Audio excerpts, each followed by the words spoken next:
Hey fans, I hope you're all enjoying the program tonight. You will be a weapon. You will be a minister of death, praying for war. You're not inside, you are outside, okay? Sir, I heard it was the best, sir. It is the best. The only problem you're gonna have is that you didn't buy more. All right, aloha, Kyle. How is Aloha. the jet lag treating you? It's like coming and going. Before I got on, I was like, feel like asleep before. I was like, oh, I gotta get on the podcast. But I don't know. It wasn't too bad today, but hopefully we'll be out of it the next day or so. My kids are like out of it. You got that first class upgrade going out. Do you have Delta status? Is that primarily how you get your upgrades? Yeah, so I'm platinum. My wife is platinum, and we both have like Delta cards. I have the platinum card. She has the reserve card. And I'll probably upgrade to the reserve card again this year. But you have those, and it's like if you have status in conjunction with the Delta card, it like gives you a leg up over those who just don't have status. And so the key though is because we were flying with our kids, right? Delta won't upgrade like a family of 4. Like right, if you have status, they won't upgrade you, your wife, your kids. They'll upgrade you at a +1. Like if we're all on the same ticket, like all 4 people on the same reservation, they won't upgrade you. But if you split the ticket, if it's you and a +1, right, that you're flying with, they'll upgrade you again. So and you get the priority too for those that are not familiar. Because I'm also platinum status. My wife's silver, so she's 2 tiers below. But they treat your +1 as if they are your status. So it's not like they move up, you don't move down, which is nice. And we flew out on like kind of like a random like Tuesday. And there were like 20 open first class seats, which is really great. But we didn't really like prep the kids on like what they were supposed to do when we flew out. We were like, look, this is going to have a lie flat seat, but like you really need to like sleep. And they were like kind of wild. They eventually fell asleep, but the flight back was easy. They all passed out though on the flight back. So I flew out. I flew out from New York to San Diego last week for a job interview, and the interview booked me economy, but I got upgraded to the new Delta first class, which was pretty solid. The food is for that long flight. Yeah, the food is like shockingly pretty good now on first class, like not economy food. I was actually like I enjoyed the food. It was really good. So for those that are listening and want to figure out status, Delta, I mean Kyle and I are both Delta loyalists, but there's the points guy, all these kind of websites can teach you how to game the system. Delta got a little bit stingy with their status this year. I think I'll still probably get it because I fly a lot in business school, but they definitely made it harder to get status than in the past, which is probably another story. But I hope that you and your wife can both maintain your platinum. Well, I'll probably be platinum next year. And Carrie will probably be gold. I don't know. You can spend your way to status. And then they rolled over a bunch of MQMs, which are it's MQMs. They don't do MQMs anymore, which is medallion qualifying miles. You now just basically they want you to spend a lot of money on the co-branded American Express credit card, is what it boils down to, right? Yeah, no, it was good, and we got upgraded on the way back, which was nice. Carrie got upgraded to first class, and I was in like the plane we flew on was like they use internationally, so they had first class, premium select, Delta Comfort, and economy. So I was in premium select, which is basically like a first class size seat. Which you don't normally get if you're flying international. You can't be upgraded unless you're diamond. Which diamond you have to spend like $300,000 on your card. It's a very difficult task to get diamond. Yeah, but I did get first class on the way back from LAX to Austin. And yeah, the food was pretty good. Like I had this like burrito and my daughter had this like French toast. It was really good. So yeah, the food sometimes, yeah, you are. I am surprised how good the food is, but if you're paying like $5,000 for a ticket, the least they can do is figure out how To not get to just garbage, give you. terrible Yeah. food. Yeah. Well, anyway, we want to talk this week. First, we want to talk a little bit about interest rates and the Fed fund rate. Explain why it's maybe a good thing, or depending on your view, maybe a bad thing that they're going to cut rates, and how that all works. The second, we want to go into a discussion with a guest from Burma about this crazy story of how the Department of Justice arrested a Yakuza gang leader for selling plutonium, weapons-grade plutonium that came out of Burma to fund rebel groups there. And finally, just a brief discussion about the European defense budgets. So first, today the Fed discussed interest rates, saying that the majority of people at the Fed indicated that there will be 3 interest rates. Some indicated 2, some indicated 1, and then 2 out of the 30 said no interest rate cuts. Kyle, could you just describe to us what is the fund rate? I think everyone knows mortgage rates, they know interest rates on credit cards, but what does the Fed do, and how does it relate to your mortgage or your, savings account rate? So yeah, so the Federal Reserve is the central bank, right, of the United States. So they are they're independent. They're not supposed to be swayed by like politicians. And what their job is to basically control inflation and ensure like the correct percentage of employment. And so they do that using a couple policy tools. One is interest rates, and the other one is the money supply, right?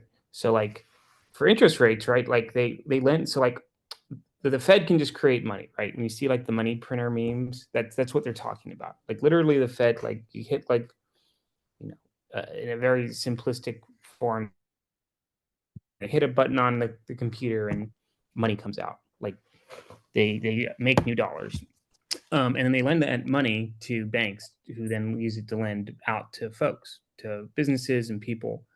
And so the Federal Reserve did like the two tools they have, right? Like interest rates, right? When they lend those to banks, they lend them to them at a certain interest rate, which is the Fed funds rate. And that is like the base, like, and that is like the base rate for how they for what a bank uses to basically start to calculate like their interest rates that they lend to consumers and businesses. And so you'll have like, oh, okay, like whatever the Fed funds rate is, right? If they increase it, they make it more expensive to lend, right? Exactly. If they decrease it, they make it cheaper to lend. Like banks have to lend the money out because they have to make money. Like the money doesn't. Right. That's how banks make money, right? They don't reserve. What is the reserve? What do they call it? What is the amount that banks have to have in reserve? It's like 10%, right? 8%. Yeah, and it depends on like what business the bank is in too. Right. And they get a spread, right, between Yeah. what they lend and what they Yeah, pay you to have your money there. So and so if the Fed like, oh, we need, inflation has gotten too hot, right? We need to make it more costly to lend. So they'll increase the Fed funds rate, and that'll increase interest rates from banks, and so that'll make it more expensive to lend. And like theoretically, that should like help bring down inflation. Right. Because The reason being that if you're now an investor, if it's very cheap, if interest rates are super low, you're thinking, man, I need to go find higher yield investment opportunities. That might be venture funded, it might be venture capital, it might be homes, might be real estate. If the interest rate's really high, you're thinking, why would I ever go? The federal bond, like you can buy bonds that have a yield of like 5%, right? Why would you ever go and put your money in a VC investment that might get, that might be very risky, or you can put 5%. Yeah, like I have, like a portion of my savings in a high yield interest account that pays 5% risk free. Like it's super, like it's like a no brainer, right? Like, and so yeah, it makes it harder to justify like riskier investments with more outlandish returns. So that's a tool they use to and alternatively, right, if they want to heat up the economy, they can cut interest rates, and people will like, okay, well, now we're going to like lend out more money, right? Because people are like, well, I wasn't thinking of moving into a new house, but now the mortgages are cheaper. I wasn't thinking of buying a new car. If you're Sequoia, you can go out, or any VC, you can go out and say, hey, look, I need money for my fund. I'm going to go invest in companies. You can't get money. You can't get returns of higher than 1 or 2%. Yeah. You're looking for ways to increase your returns. So you go to risky investments. Or you're a search investor, and you lend to MBAs that have never actually held a real job. Yeah, and then they also they can control like the money supply. They can print more money, or they can decrease more, or they can print more money, or they can buy back. Right. Sorry, they print more. They sell bonds, or they buy back bonds, right, to increase or decrease the money supply. Yeah. So we talk about ZIRP, zero interest rate policy, and why the economy was the way that it was, where you saw things like Cumrocket or Dogecoin. I guess crypto's like making a resurgent now. Yeah, this is actually part of the argument for the art, like in the article. Exactly, leading into that. The reason that you had like Cumrocket and Dogecoin and all these like insanity is because people, in addition to massive government spending, right? People getting checks and massive government assistance, you had really, really, really cheap money, zero interest rates, effectively, where it was just so. If you're an investor, you have to go spend money on speculative, risky things because your money is going to be getting 1% or 0.5% or 0% in a savings account. In Japan, negative, right? You had to pay the bank to put your money in. And so the only way to make money, make more than inflation, was to just go throw your money into bizarre things. So yeah, the Fed almost wants to say, if you go look at the 1980s, right, there was massive inflation in the 70s. And Paul Volcker came in under Reagan and said, I am going to I'm going to raise these interest rates so high, I'm going to induce a recession. Why? Because the only way to reduce inflation is to massively reduce demand in the economy and make it so that there's fewer dollars chasing goods. They put the interest rates up to like 22%.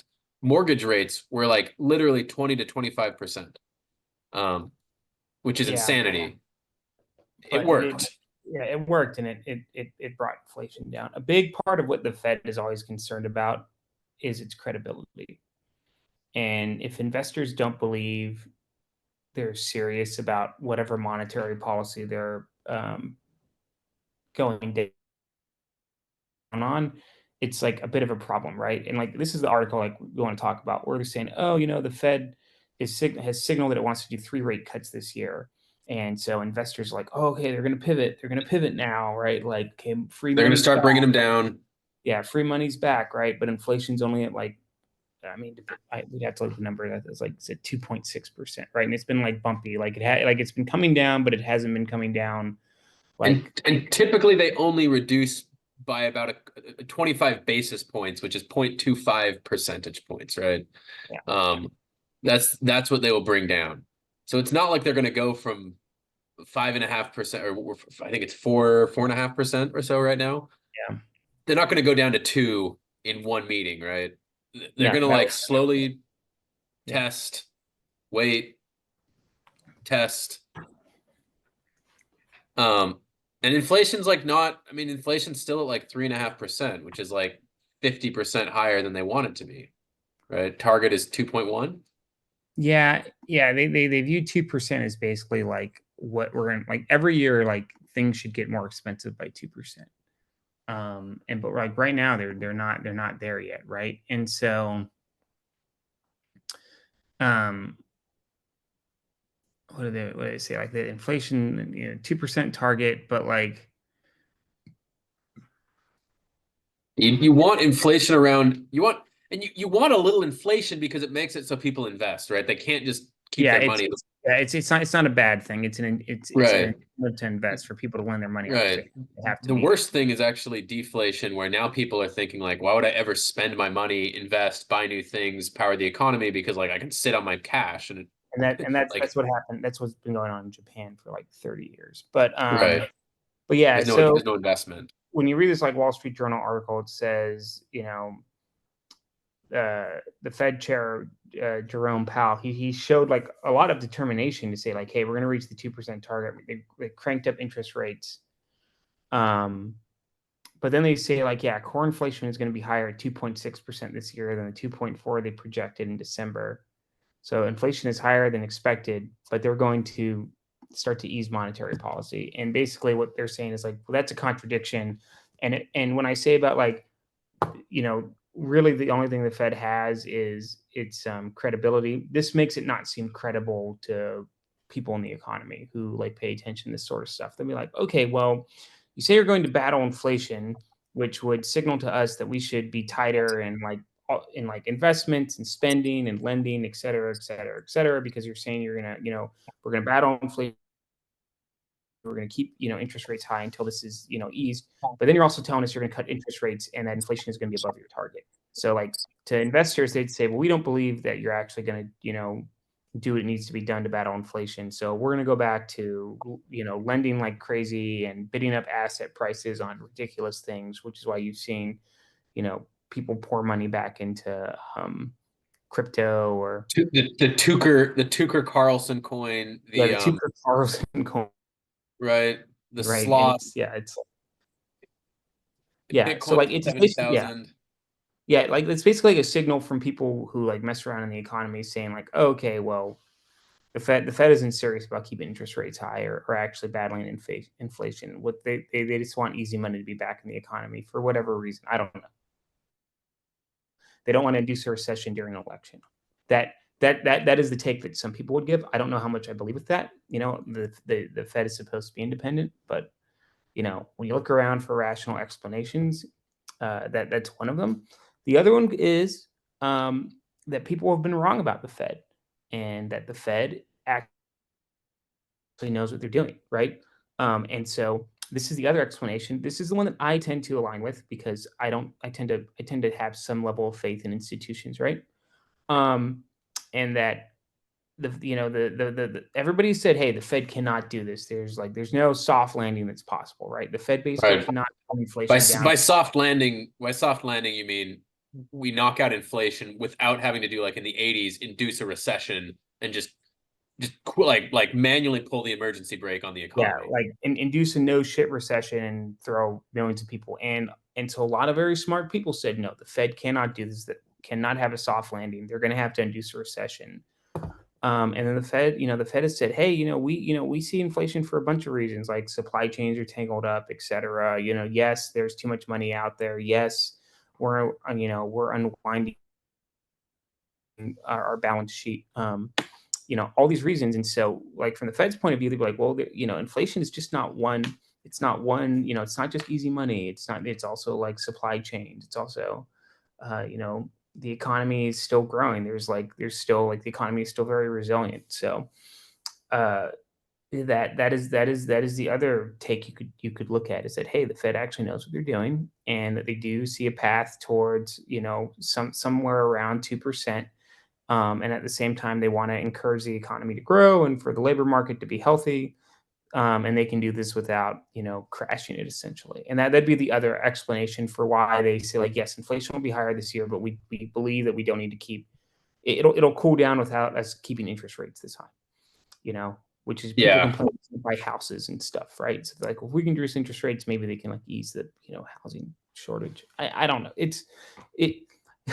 Nobody knows what. See, there's credibility and expectations. Like, do you actually believe the Fed? Like, it's right, and it's also hard because the Fed. I mean, the Fed even admits like we waited too long to raise interest rates, right? Like inflation got going out of like almost out of. I mean, we still remember when the reports were like 8.5%, 9%, right? And people were like, "Wow, the Fed, inflation is transitory. We're not worried about it." And widely people say, look, the Fed was probably 6 to 12 months too late. we needed low interest rates beginning of COVID to just, you know, make sure that people didn't completely stop investing. But the Fed is like, you know, a lot of people are like, do you really know what's going on? I mean, you thought inflation was transitory. It wasn't. You know, and that is not good, like you said, for credibility, and it leads to Tucker coin Yeah, and it's, you know, gaining $1 it's billion also market like cap. there's a lead and a lag to these things, right? Like, you know, when they do policy choices, they increase interest rates, they decrease the money supply, whatever, or vice versa. These things take time to take effect, right? And the Fed almost like they run like experiments. Okay, like if we do this, like what's the outcome? We think we know what the outcome is, but what's the actual outcome, right? And so like they're trying to basically plot where they think they're going to be and fly to that point, but at the same time with the expectation they know that they're probably going to either undershoot it or overshoot it. And then they make an adjustment, and they have all these like economic indicators and theories about how things should be done. It's an entire like governance structure that goes on. There's like a, you know, they vote on this stuff. There's like a board, Right. you know, there's like a shadow Fed board. Right. There's a lot of, I mean, you talk to a lot of macroeconomists and they'll even say like monetary policy doesn't matter, right? There's like a school of thought that it's like, the Fed's like Rand Paul is like, just end the Fed, right? Like just let the economy float, because in the long run, like they can't actually do anything. I tend not to follow that. You know, but I don't believe I think there is a middle ground though that's kind of like, hey, maybe the Fed actually isn't as, you know, isn't as like all powerful as the Fed probably believes. That yes, the economy is incredibly powerful and there's a lot of forces. I mean, one reason that inflation is not cooling is because supply chains are back to normal. And so you have this like massive ability to actually get cheaper goods, which is fighting these interest rates. And it's a complicated mechanism, right? It's not as easy. And the economy is more resilient than people give it credit for, right? Like it's a very strong economy, right? Like the US has a lot of stuff going on in it, you know. We now have AI, right, which, you know, may unlock like some insane productivity increase, right? That's going to like make the stock market like triple, you know. And it's like, oh, the Fed could raise interest rates to 7%, right? And it, you know, the economy would still grow, you know. So it's like nobody knows. I mean, nobody knows. Like they take guesses and they try to like figure it out. But I'm pro Fed. I like central. I like a central bank. But that's just me. Yes, we can. You can go read a lot of stuff about, you know, monetary. Obviously, Milton Friedman. He says the Fed is largely to blame for keeping the money spigot or for tightening the money spigot. You know, cutting the money supply for the Great Depression. And Milton Friedman says like we could have avoided the Great Depression if the Fed had lowered interest rates. So there's a lot of, I mean, it's not like a conservative liberal bent. It's kind of an interesting topic to look at. Yeah. But it's definitely the central bank was definitely, you know, you can thank Alexander Hamilton for that. So yes, not Andrew Jackson. But beside the point, as someone that is looking to buy a house later this year, I am pro Fed cuts on a very selfish basis.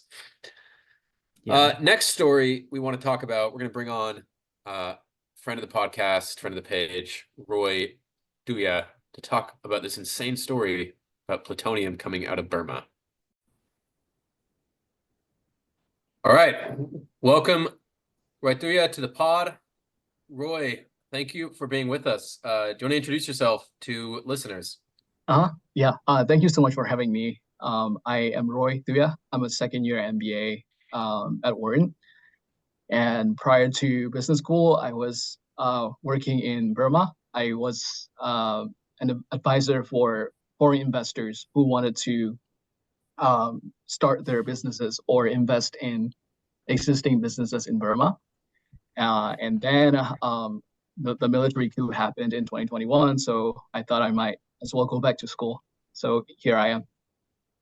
Yeah, could you talk a little bit? We're going to set up this story about this Yakuza Mafia selling nuclear material, and how Burma's involved. But for those that don't know, Burma is in Southeast Asia.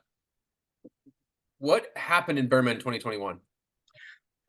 So Burma has been well, since it got independence from the British back in 1948, it has been under military dictatorship for the most part. And in 2013, there was a big change, and the military, for some reason, wanted to step down and put the country on a path to become a so-called democracy. And the country was under civilian government up until 2021, when the military decided it wants to take back power from the civilian government. So yeah, that's what happened. So if you want me to go into a bit more details about why it decided Yeah, to. why is it, and what's kind of the state of affairs? You know, there's a lot of like criminal underworld there. There's some stuff that has now happened with the military dictatorship, which I think people would normally associate military dictatorships with, you know, a stronger rule of law to the point that it's overdone. So kind of what's the state in Burma that allows, you know, people like this guy, Takeshi Ebisawa, to get away with kind of criminal activity? Mhm. Yeah. So um, before 2013, the military regime was super powerful, and there was the other like armed organizations within the country which belong mostly to the ethnic groups. They were no match, I would say, for the military regime. They were powerful, but this time, what's different is that um, the ethnic armed groups are actually forming alliances, and they're fighting the military together. In addition, young people from the cities, they are also now going to those armed ethnic organizations in the frontier regions to receive military training and to fight the military alongside those armed ethnic organizations. So the military is being weakened, like in all fronts. So it has lost control of a lot of the strategically and economically important cities in that are usually that were historically under control of the military. So Huh. it is just a lot weaker than what it used to be. What's like the main? I mean, what's the main industry in Burma? I would say agriculture, um, but like that's the official you Sure. know, like industry. But I'm not sure if you know, but Burma is the top producer for opium and meth. I No, I did not know. Opium and meth. Okay. Yeah. So historically, uh, if you don't know about the Triangle region, that's like an area that covers Burma and parts of Laos and Thailand. So that's the area where there's a lot of like drug production and trafficking happens. And within that area, I think a lot of the drug that comes out of that area is produced within Burma, because those areas are controlled by the armed ethnic organizations. And in order for them to sustain themselves and also to arm themselves against the military, they need the money. And by growing opium and producing opium and meth, that's how they get the money to fight against the military. Wow. That's crazy. So it's like the cartel wars and cartel activity that we see in Mexico. Mhm. That's crazy. I had no idea that they were the leading producer of opium. But that leads to this crazy story that the US has now charged a Yakuza gang leader to conspire to sell material. His name is Takeshi Ebisawa, co-defendant Sampap Singh Hasiri, probably messing that up. But you also have lived in Japan. I think people often hear of the Yakuza and it's like a thing that is on anime or it's in comic books, but how real is that in Japan? What is the nature of the Yakuza to even start with, and how in the world would they even get nuclear materials? Yeah, so in Japan, they tend to, I think they prefer to live outside the spotlight. So normally they would just usually run establishments that offer like shady services. Like they would run most of the places in the red light district in Japan, in Tokyo, and maybe other parts of Japan as well. And they would also probably offer drugs at their establishments. So, but recently there has been a move to having more legitimate businesses in order to like launder money that they get from the illegal activities. But usually they try to like stay out of trouble, stay out of the spotlight in Japan. But they're active, they're real. Mhm. And this guy, Ebisawa, was moving uranium from Myanmar. So how in the world does that happen? Yeah. That they have apparently weapons grade plutonium was Yeah. being So, moved. yeah, it might sound surprising, but at first I was actually a bit surprised to hear that. But it has long been known that Burma has plutonium or uranium because in 2008 there was a whistleblower from the military. He was an engineer for the military. He ran away with the evidence showing like the progress that the military has made for a nuclear weapons program.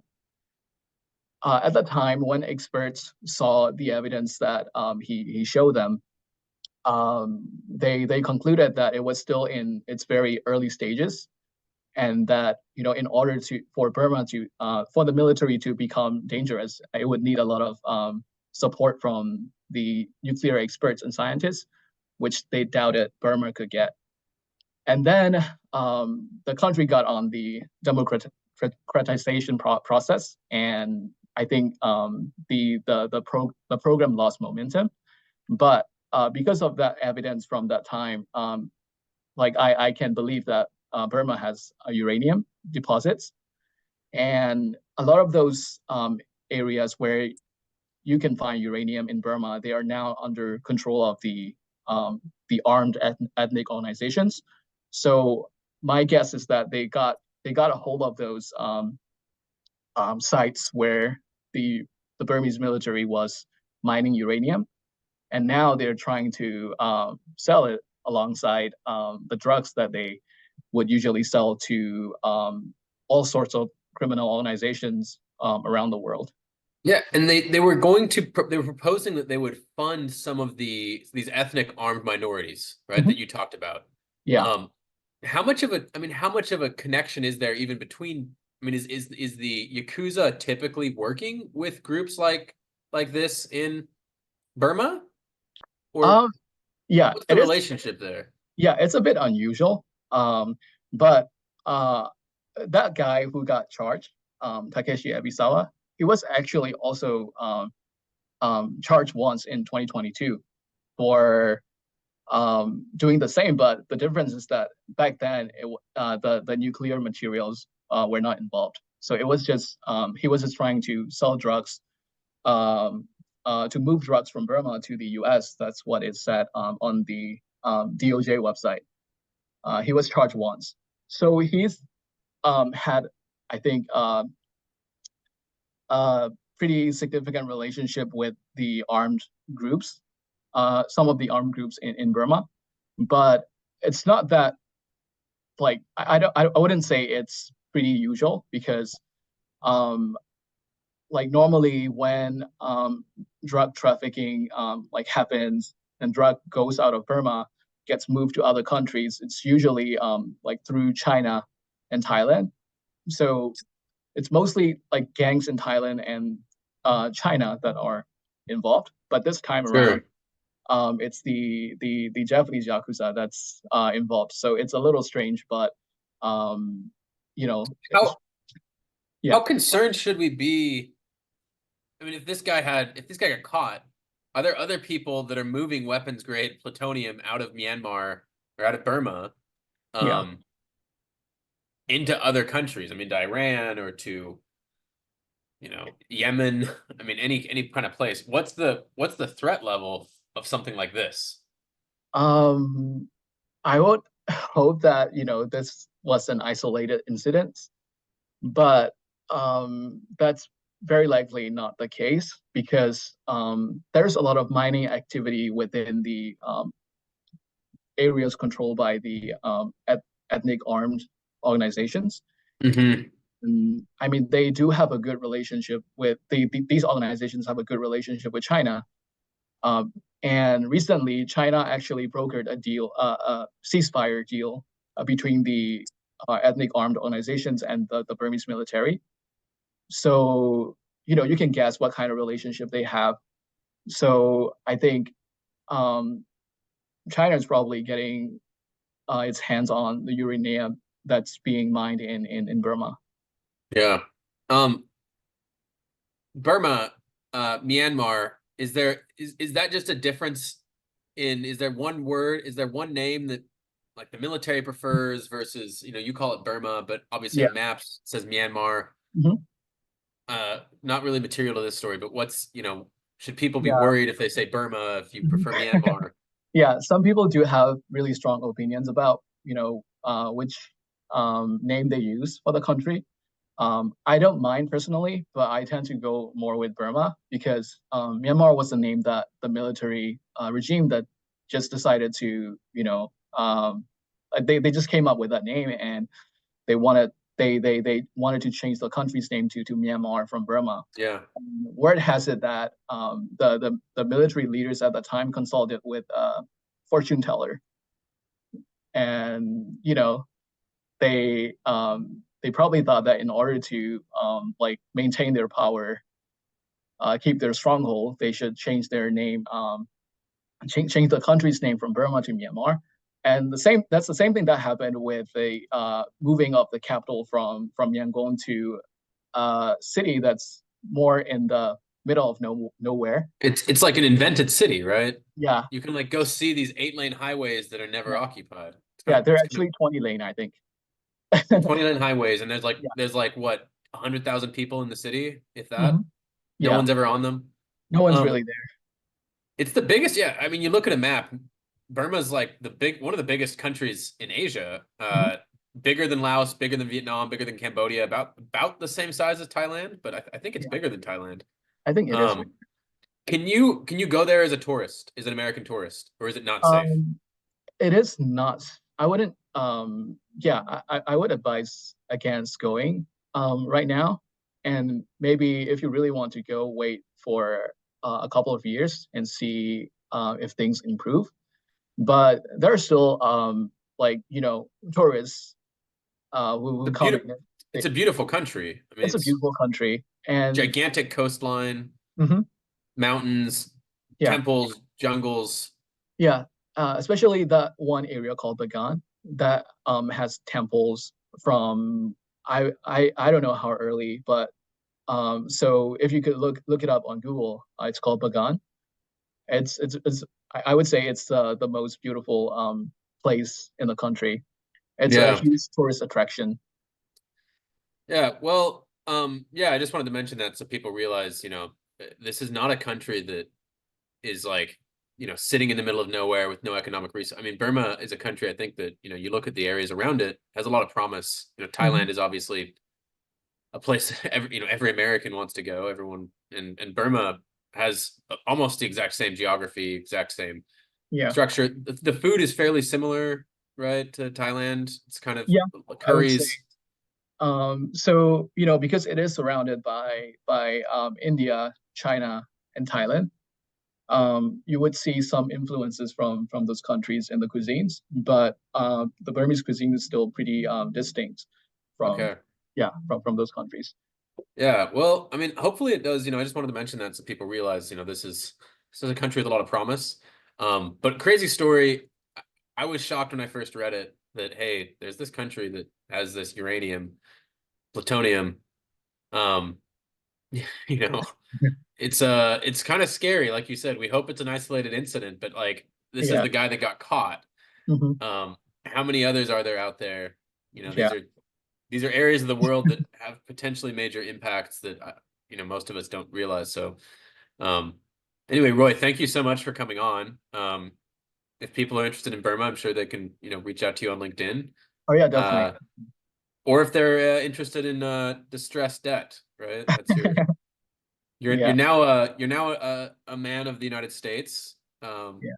You know, so you will be here for the foreseeable future. Yeah. So But yeah, welcome. thanks. Thank you. Thank you. Yeah. Well, anyway, thank you so much, Roy. Thank you. Thank you, Wyatt. All right. So thank you to Roy. It's a frightening story to hear about. Briefly chat about European defense spending. You told me today, Kyle, that Europe is a museum. Yeah. What's this is a complex topic, but what can you explain to listeners, why is Europe a museum? Well, the reason Europe's a museum is that they don't have any sort of like we were just talking about. Apple's like a company that innovates and, you know, like tech and all, you know, all that stuff comes out of the United States. But like the reason you would say Europe is a museum is essentially that they don't have any like groundbreaking innovations. Like they have they don't have a system that allows for an economic system that allows for easy formation of startups, which, you know, drive innovation and, you know, grow their economy, right? Like a lot of people would say, you know, Europe is basically like managed decline, right? Like they say like, hey, we want to maintain this standard of life and we're willing to, you know, sacrifice, you know, X, Y, and Z to get there. I saw a post on LinkedIn from this guy that I follow. His name's Michael Jackson, so it's not the Michael Jackson, but he's a venture capitalist, and he was basically, and I don't know how like accurate this post was, right? But it seems like it would be accurate. And he's just basically laying out all the different hoops you have to jump through in Germany to start a company, right? And it was And like, Germany's one of the more yeah, business friendly. and then that's the other part is Germany is like considered like, hey, out of like all the, you know, like it's like Germany, you know, Germany and Great Britain, and you could put France in there. Switzerland, Germany, yeah. Yeah, and it's like reading the rules is like, holy shit. It was like a 30-step process. And I just think about here in the United States, it's very easy to start a company, right? You don't even have to incorporate. You can just, you know, start selling shit, and, you know, You can do a widen DBA, be a yeah, sole proprietor. yeah, like pass through income and everything. And it was like for Germany, it was like you got to like register with the government and like get these permits and this permits, and then get this When you have to number. have a member of the bank, like the government, like the Yeah. bank on your board. Yeah, I mean it's like insane stuff, right? And so when you think about like when you say Europe is a museum, basically what you're trying to say is that there is no actual like innovation in Europe. There is no business formation is low, unemployment is youth employment is high because it's hard to get hired because you basically can't fire anybody, right? There's just, Yeah, you know, labor is so privileged in European countries in yeah, every way imaginable. yeah, and like I mean, look at works councils over in Europe and everything. They give a lot of power to the workers, which, hey, you know, like nobody likes to be getting screwed over by your employer, but like you do have to be able to fire your employer, and your employer does have to be able to fire you, you know, to, you know, ensure like some like liquidity in the labor market. Otherwise, it makes it hard to, you know, hire folks. And yeah, like it's just like you know, it's kind of ridiculous. And some people will point towards like, oh, there's, you know, there's companies in Europe that build stuff, right? And Yeah, there's, you you know, have a few Novo Nordis, the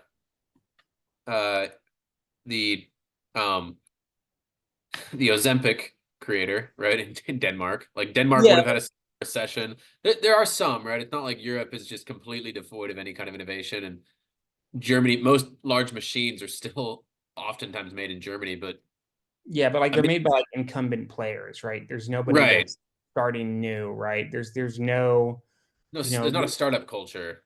yeah, there's not a startup culture, right? Like it's hard to get capital. It's harder to Yeah. hire people.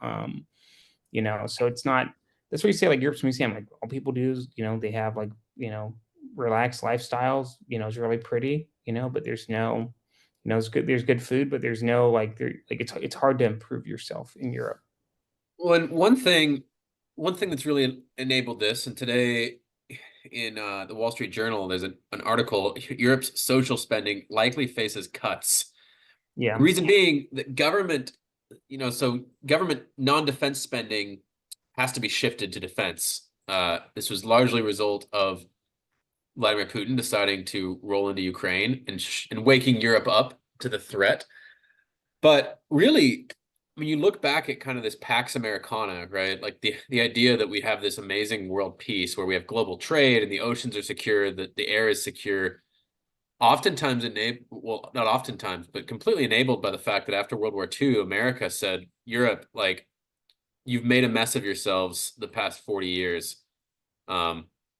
Really like 30, from 1910 to 1950, Europe's a mess. So these past 40 years, you guys just stop doing anything related to defense. We will be your nuclear umbrella. We will provide, 500,000 soldiers. We will be your defense budget. Just stop like killing each other, right? Yeah. And the Soviets obviously did not like they had their own ideas, but we defended Europe. We wanted Germany to not have a military, right? If we told our great grandparents that we were encouraging German defense buildup, they'd say we were insane. Was it keep the Soviets out and the Germans, down? Right.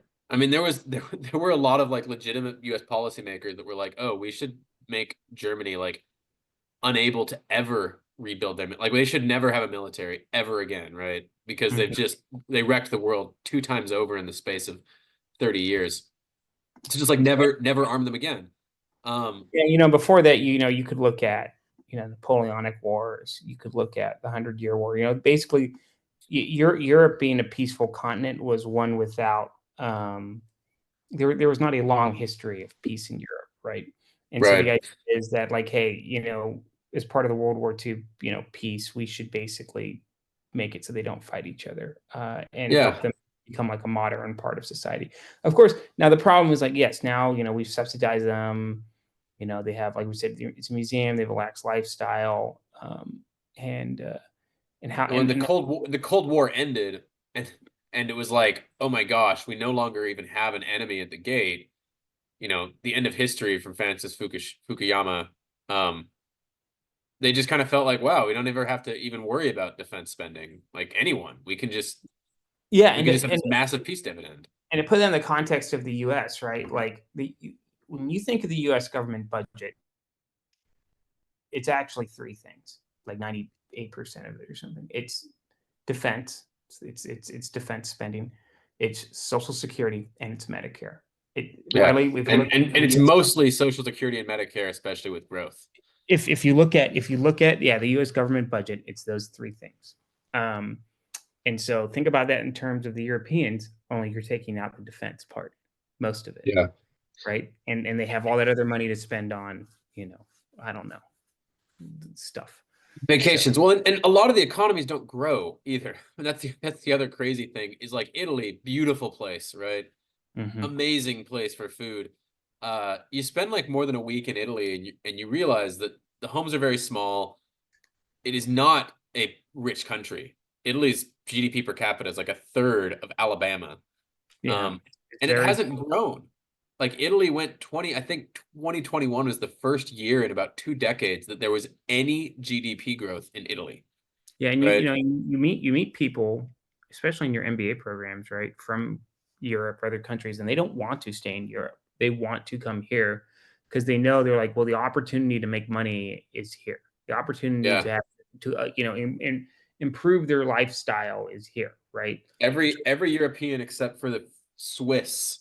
And I think Switzerland's a unique case, although Switzerland's getting hammered by private banking laws, which we can talk about another time. But there's like Italians that I know here at my MBA program, and they're consultants, and they're like trying everything they can to switch from the Rome or the Milan BCG or McKinsey office to the New York, right? Everyone wants to be in America. Everyone wants to figure that out. And they're like, maybe someday I'll go back to Italy, but like you're taxed to hell.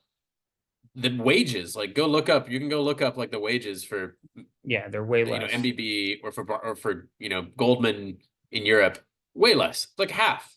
Like literally it's like $98,000 a year plus you get taxed to hell. If you're an American, you know, like there's American kids that'll be like, oh, it'd be so cool to go work in like McKinsey, Madrid, and they realize like, actually no. But these governments have not. I mean, they talked about Belgium, and it talked about how Belgium in the 1970s could deploy about 50,000 men to Germany. They would do these rapid deployments in the 70s, and 2 years ago, when Ukraine popped off, excuse me, when Ukraine popped off, they struggled. He said that we had to pull out all the stops. This was a Belgian leader to send 300 troops to Romania. And then when you look at the amount, so everyone wants to get up to 2.1% of GDP spent on defense. Spain would have to shift 1.5% of their GDP. So they're spending about 0.2% of their country's GDP on defense. Germany's about 1.5%. They're going up a little bit. The UK's there, but they're the only one in Europe doing it, other than like Lithuania, Finland, Estonia. And the amount of money that NATO has this agreement that for the most part people just didn't do, right? Spain was just like, what are you going to do? Like invade us, right? Like no one's going to allow Spain to be invaded. We're just going to continue to not spend any money on defense. Italy, Belgium, and Trump, largely he came in, he kind of called their bluff, right? I think that was kind of one of the things that Trump did was like, am I going to pull out of NATO? I don't know. And then Putin comes in, and I think people are kind of like, well, maybe we actually should spend on defense. Yeah. Will it happen? I don't know. Exactly. Right. Yeah. So it's it'll be interesting to see how it plays out. And like, I do wonder, like, their society is going to have to like go through a major adjustment period. And who knows, like who they'll elect, or, there's like, it seems like all very like, well, there's a lot of social problems too there's a big resistance right now to mass immigration that Europeans don't have kids. They've largely relied on basically saying like, we need the economy to grow somewhat, so we'll allow a lot of immigration. And there's a lot of tension right now in Europe. So there's these parties that used to be fringe, like AfD in Germany, or the Marine Le Pen. I can't remember what her party's called. These also aren't conservative parties, right? Like I think we think that it's like populist. Yeah. And somewhat like Marine Le Pen is like extremely socialist. She's not like, she's like Bernie Sanders, actually, very similar, where she's like, look, France is for the French, and the French should have extensive social services. So, Europe, like, yeah, I don't know how their lifestyle shifts. They're extremely accustomed to very lax lifestyles with no military service. The idea of military service amongst European youths is totally foreign. And like the reverence for the military is also like not there as well. In Germany, I mean, my dad lived in Germany for a while, not in the military. He was a civilian, not working for the U.S. government. And in Germany, it's like they're kind of like, oh yeah, the military's like bad, like we did bad things. It's almost like we acknowledge like reluctantly that we must have a military, and we're sorry for it. So it'll be very interesting to see how they negotiate this, especially, I mean, we'll talk, I guess, more about the election coming up, but if Trump is elected, if European countries like call his bluff that he won't, actually follow through, but the Europeans have a lot to figure out. And can they maintain 8-week vacations, which is what and strikes every few weeks. I know, it's insane, but so it's their society. All right. Well, Kyle, thanks for the conversation. To the listeners, sorry we weren't on for a few weeks. I was in Africa. Kyle was in Hawaii. we didn't want to do the podcast at like 3 a.m. for either of us. That would have been painful, especially with kids. So if you're interested, we have some more job postings. Go check those out at sitrepssteercos.com. No one wants to sign up for the Riyadh one. You can live in Dubai, maybe. You could, but hey, Riyadh's not bad. I was actually there in December. So if you're listening, don't count out Riyadh, especially if you're single. They just legalized alcohol there like a month ago. So I'll make my pitch. Anyway, I'm sure there's someone out there that would love to live in Riyadh. You really do have to have extensive experience in the region. The employer is not looking for someone to learn on the job. You'll be working with Saudis like every day. So that's interesting. But anyway, we'll talk to you next week, Kyle. Yep, sounds good.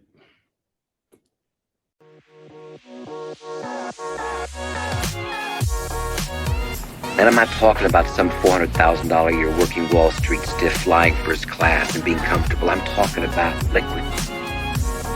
Rich enough, have your own jet. Rich enough not to waste time.